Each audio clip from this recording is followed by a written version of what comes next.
We bring the conversations now back to Nigeria, and ahead of the 2023 general elections, the Socio-Economic Rights and Accountability Project, SERAP, has asked the Independent National Electoral Commission, INEC, to allow 7 million Nigerians to complete their voter registration. This call was made by SERAP in a statement on Sunday by its Deputy Director, Kolawole Oluwadare, warning that failure of the electoral body would attract legal action. According to the rights group, INEC recently disclosed that out of 10,487,972 Nigerians who carried out their pre-registration online, only 3,444,378 completed the process at a fiscal center.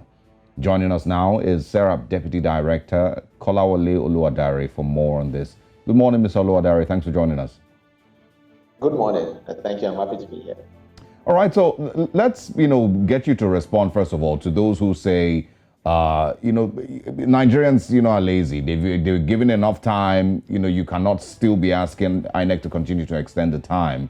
Nigerians had enough time to get this done. And so, INEC has to, of course, end it here. What's your response to that? I really would wonder why anyone would say that aside from INEC. I don't think any Nigerian should say that. The facts on the face of it is very clear, and that is also the law in this regard. INEC has a statutory duty not only to conduct elections, but as stated in Section 2 of the Electoral Act 2022, civic education is part of what the INEC does, also to encourage people to vote, to participate in the electoral process. And that means, along with his duty to carry out the credible and free and fair elections, he needs to put things in place, processes and procedures.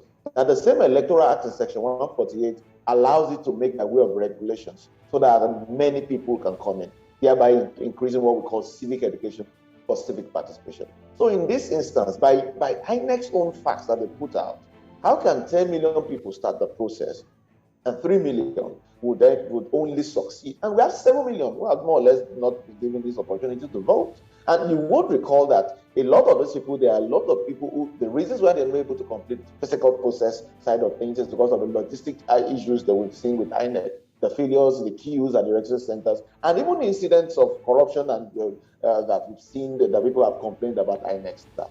So why would INEC shut these people out? Particularly knowing that the law, the Electoral Act, allows INEC. He has a lot of time. The law says not more than 90 days. So again, I think the question Nigerians should ask INEC is, why the rush? Whose interest is INEC protect? Really, that's a very important question for INEC to answer. I mean, your SERAP, your organization, has sued INEC to say that they must allow these Nigerians who have not yet completed their online registration to do so physically. What are the chances that INEC would consider this? I mean, you stated that the Electoral Act, specifically Section 9 sub 6, provides that INEC should not end this, has up until 90 days before the elections to end the voter registration process. First of all, do you think that INEC would actually bow to this? And what are your thoughts as regards why, or have they given any explanation as to why they actually ended voter registration? I really do not understand the position of INEC in this, and really it baffles me, given the statutory duties that they've had and the antecedents of the electoral process in Nigeria. And so the discretion conferred on INEC in Section 9 sub 6 of the Electoral Act allows them more than 90 days, or it can be more than 90 days. And that is why INEC should be able to look inwards, look at the statutory duties under the Constitution, look at its duties under the Electoral Act, look at the general civic, the context of Nigeria. We've seen low voter turnout over the years. How many people participated in the Ekiti and Osun elections? How many votes were there, the differences over the years in 2015 and 2019, even for presidential elections? Is it not in the interest of INEC to allow more people come in, as it were, so that they can vote? And by the way, this is yet to be a lawsuit. This is the letter that we're writing to INEC for them. And this is not allowing everyone, so to speak.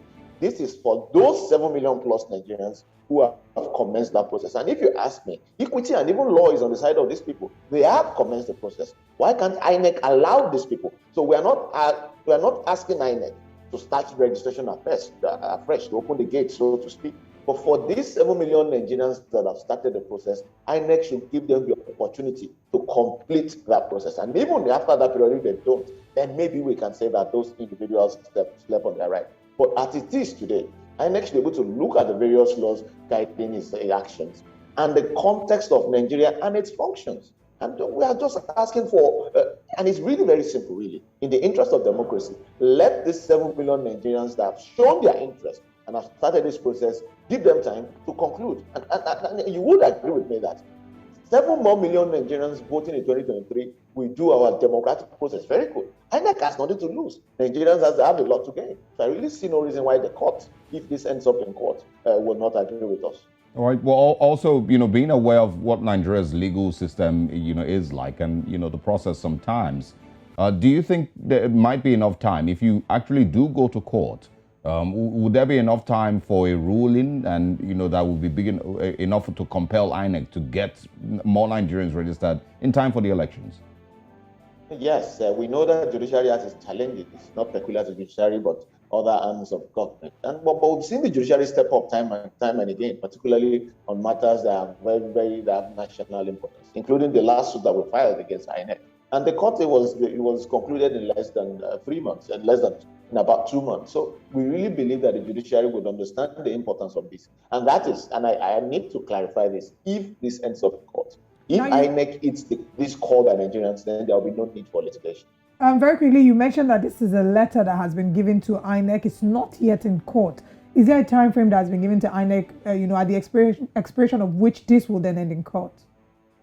Yes, 7 days. And I really hope that INEC would seal this in this instance and agree with Nigerians, and that this doesn't end up another public interest litigation. But after 7 days, if INEC doesn't do this, then we'll end up in court. All right. I also want to get your, if SERAP has also listened to, a vast majority of Nigerians, maybe amongst these 7 million, what are they saying? Yes, go ahead, please.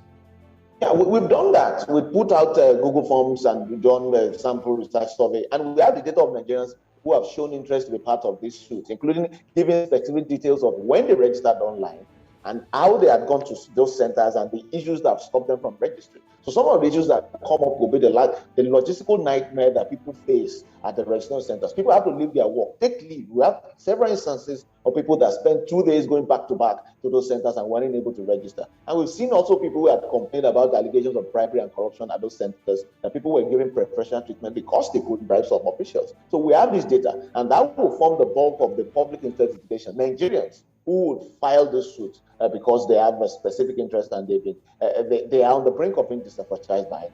Yes, we've seen examples of that, lots of that. All right, Kolawole Oluwadari, thank you for joining us this morning. We may or may not see you in another 7 days, depending on how this turns out. I do hope that this turns out favorably for 7 million Nigerians. I hope so. So thank you very much. Thank you.